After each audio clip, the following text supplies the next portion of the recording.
আপনি আমাকে জিজ্ঞেস করেছেন কিভাবে দ্রুত ধনী হওয়া যায়, ঠিক? জি ঠিক। সেরা সমাধান 5 ওয়াক্ত সালাত আদায় করুন, আর ফজরের আগে 2 রাকাত সুন্নাত মিস করবেন না। জানেন কেন? মানুষ যখন বিশ্বের টপ 10 জন ধনী ব্যক্তির লিস্ট করে, যুবক মানুষেরা। থামুন থামুন ভাই, আমাকে উত্তরটা দিতে দেন। আমি উত্তর দিচ্ছি, আপনি বলছেন যুবক মানুষ। যুবক মানুষেরা, আমি উত্তর দিচ্ছি। আপনি জানেন শীর্ষ 10 জন ধনী ব্যক্তির তালিকায় 4 নম্বরে বিল গেটস, 3 নম্বরে জেফ বেজোস, 2 নম্বরে এলন মাস্ক, 1 নম্বরে কে? একজন মুসলিম যে ফজরের সালাত এবং সুন্নাত আদায় করে, সে এদের চেয়েও ধনী। কারণ নবী সাল্লাল্লাহু আলাইহি ওয়াসাল্লাম বলেছেন যে ফজরের 2 রাকাত সুন্নাত পৃথিবী এবং এর মধ্যে যা কিছু আছে তার চেয়েও বেশি মূল্যবান। মানুষ এসে বলে, আমি 4 ওয়াক্ত পড়ি, ফজর সালাত মিস করি। আমি বললাম, কেন? আমি সকালে উঠতে পারি না। অন্য সব সালাত সময় মতো পড়ি, ফজর আমি উঠতে পারি না।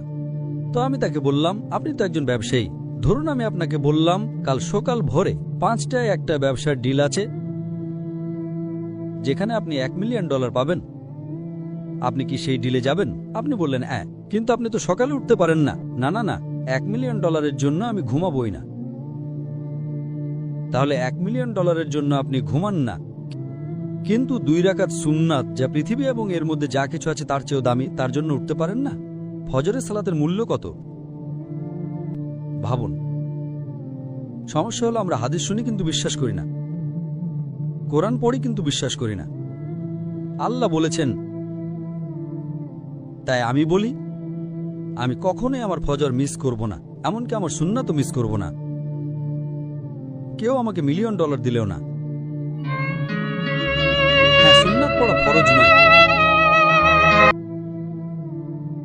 আপনাকে যেটা বুঝতে হবে, যদি আপনি সত্যিই বিশ্বাস করেন, আপনি কি জানেন সেরা ব্যবসা কোনটা? আল্লাহ সূরা বাকারা 2 নম্বর অধ্যায়ে 261 নম্বর আয়াতে বলেছেন, যদি আল্লাহর পথে একটা শস্যদানা দান করেন, আল্লাহ আপনাকে 7টা শীষ দেবেন এবং প্রতিটাতে 100টি করে দানা থাকবে। তার মানে একটা দানা 700 গুণ হয়ে যায়।